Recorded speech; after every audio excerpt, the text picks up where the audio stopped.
Hi, George Freestone, and here is episode 15 in our continuing saga. This one takes us to Atlanta for, I think, one of two visits. We went to Turner Field, which is what you see behind me.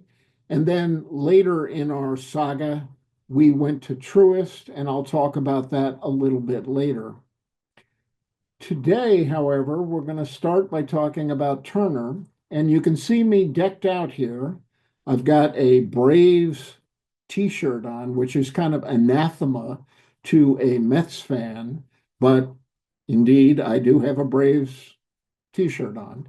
And I have a very attractive Boston Braves cap on that we'll talk a little bit further about when I get into the slide. But before we get into the slide, I've got something else that I want to talk to you about for just a minute, which is this. I am a notorious planner. For each of our trips, I'll put together a spreadsheet like this that details where we are, what we're going to be doing, where we're going to stay. And many times I'll make dinner reservations ahead of time so that we can get to the restaurants that we want to check out. So I had one of these for the trip in question. And for those of you who are following along, we traveled from home to Cincinnati, then spent several days in Cincinnati. From there, we drove southeast through the Great Smoky National Park. We stayed at Gatlinburg for a few days to enjoy everything that Gatlinburg had to offer. And then we were to drive to Atlanta. And you can see that here in the shaded cell. Okay? So on the 20th of May, we're to drive to Atlanta, check into the hotel, and then go and see a baseball game. So, what actually did happen? Well, let's take a look at this slide that tells the story about our visit to Turner Field in May of 2015. The reason why I'm wearing this cap in part is because of this first bullet. The Braves have the distinction of being the longest continuously operating franchise in Major League Baseball. That distinction goes to the Braves. You can see that being touted right here as Carol is walking in front of that sign as we were walking around the ballpark. So that's why I got this cap. And I actually think I got it at Truist rather than at Turner Field. But at any rate, I had to venture to one of the team shops at the ballpark where I got the cap because they all didn't have it. There was just one that did. But I was fortunate. I found one and I picked up a Boston Braves cap. Okay. Now, what's up with the spreadsheet and why did I talk to you about that? Well, when push comes to shove, we ended up going to Turner Field for the game on May 21st rather than on the day that we had tickets, which was May 20th. If you remember the spreadsheet, as I move the little picture of me right here, the spreadsheet indicated we were going to drive from Gatlinburg and then we were going to check in and then get to Turner Field and enjoy the game. And that was going to be a game versus the Tampa Bay Rays. And it was going to be a Javi Lopez bobblehead night. Okay, so didn't we do that? Well, the short answer is no. And the fault all lies with me. I'm a great planner, but occasionally I make mistakes, and that was one. So instead of going to the game, I think Carol and myself went and had a very nice meal at Illegal Seafood, which is a chain, a very nice seafood chain, originated in Boston. We've been to several there. There is one at King of Prussia in Philadelphia. And this, I think, at the time, was the furthest southern installation of a restaurant in that chain. So we had a great meal when we should have been at the game. Okay. So what actually happened when we went to the ballpark on the 21st?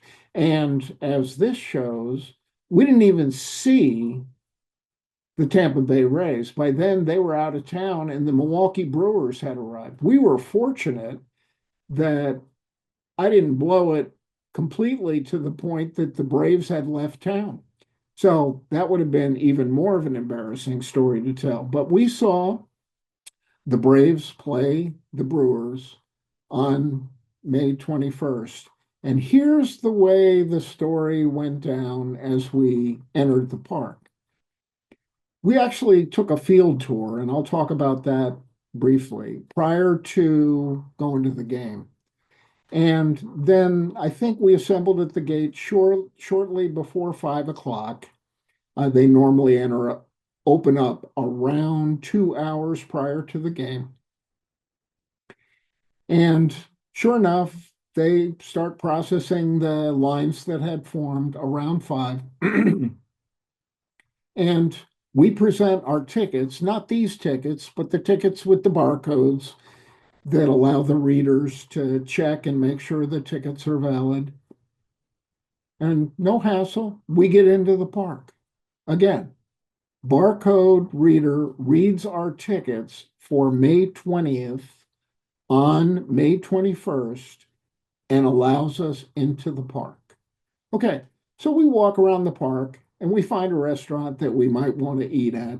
We sit down, we have a nice meal. I'm looking at the tickets and I say, "Hey, Carol, we were supposed to be here yesterday." So, because we didn't want to have conflict with somebody else being in the seats that we had purchased for the day prior, we went to the customer service area. I said, "Mea culpa, we're here on the wrong day. I was just wondering, we didn't come yesterday. If there's any way you could give us some valid tickets for tonight so that we don't encroach on somebody else's valid tickets for today, the 21st." And they said, "Sure." And so they gave us great tickets. We had tickets, and you can see it here. Here's a picture of Freddie Freeman when he was still a Brave. You can get a sense for how close we were. We were only a couple of rows back from first base side of things, and you can see that here as well.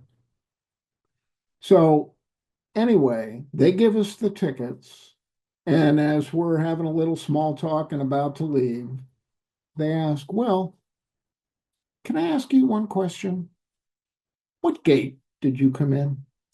And I think we all know why they asked that question, but I don't think it was a problem with the people who were letting us in.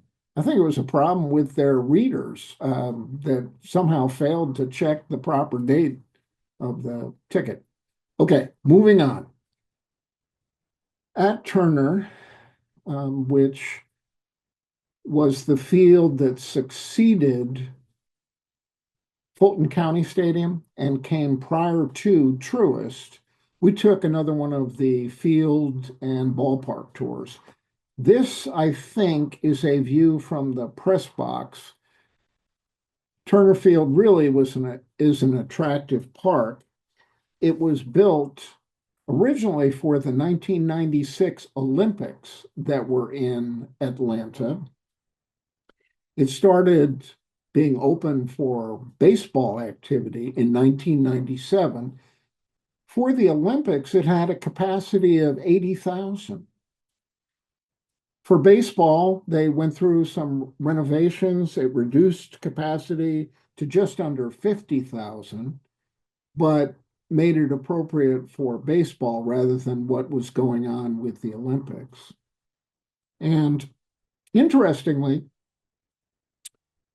Turner is pretty much on the same property that Fulton County Stadium was. Fulton County preceded Turner, and Turner was operational from 1997 on. Here you can see on the fence that was remaining from Fulton County, the dates that Fulton County was in operation for from 1966 through 1996. That fence also has a placard indicating where Hank Aaron hit his record-breaking home run number 715. Now, Turner Field is located on Hank, or was located because it's now been demolished, was located on Hank Aaron Boulevard or Drive, and was given address 755, which is the actual number of home runs Henry Aaron ultimately hit. So you can see here a statue of Hank Aaron, and you can see here, now just give me a minute, you can see here what's on the back of my Braves t-shirt, proudly giving tribute to quite a baseball player, Hank Aaron. And you may or may not be able to see it. It may be tough to see, but on the back of my Boston Braves cap is in white stitching on a gray cap, text that calls attention to the Braves. So that's what I'm wearing. And if I stood up, you wouldn't be able to see quite as clearly. So let's go back and let's get back to Turner rather than to Rogers Center, which will be next. But anyway, there is a statue there of Hank Aaron outside. There are more statues than what I've got depicted here. Another statue that you'll see is Warren Spahn.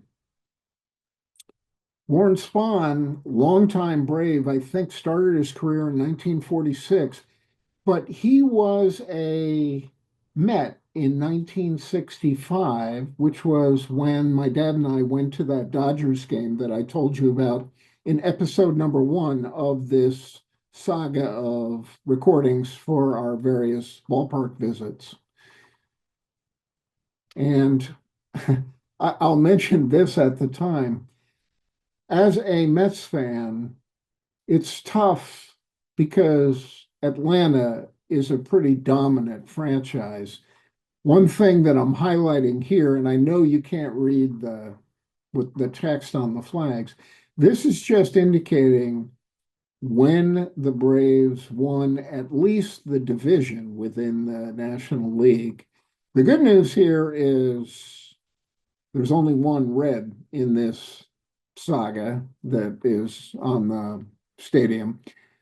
But the bad news is this only is from like the mid 1990s, and you can get a sense between the mid 1990s and 2015 how many times the Braves have been in the postseason.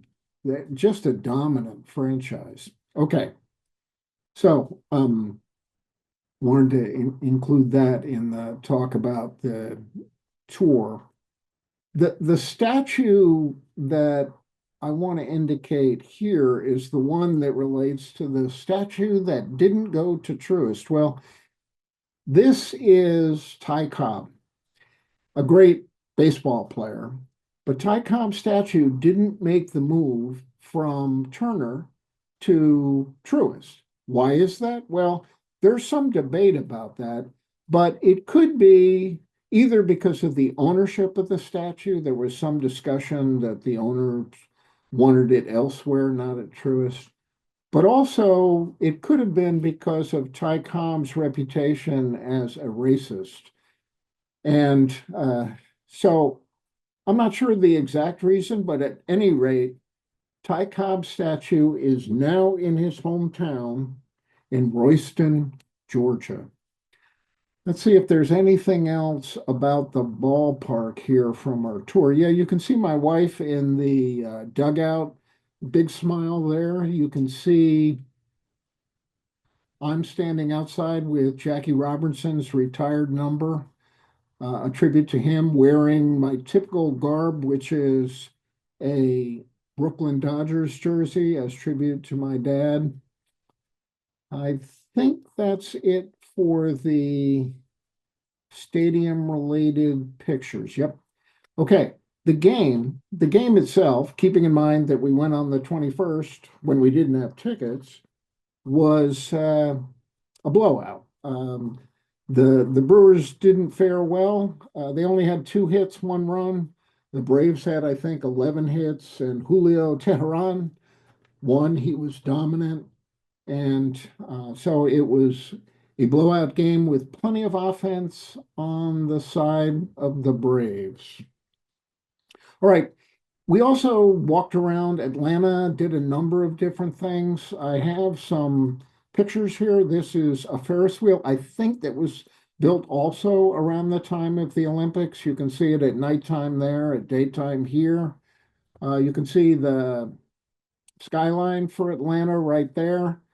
And one thing that we spent a day at, which was just marvelous, was the aquarium. And you'll see a number of pictures for the aquarium as well as the game, the tour, everything at this link for Atlanta. That includes a photo album with many more photos than you can see here.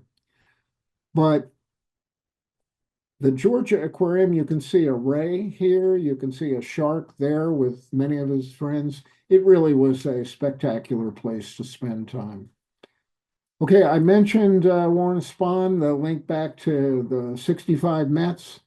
And I think Warren concluded his baseball career, again, keeping in mind he started in 1946, in 65 or 66 as a Giant after he left the Mets.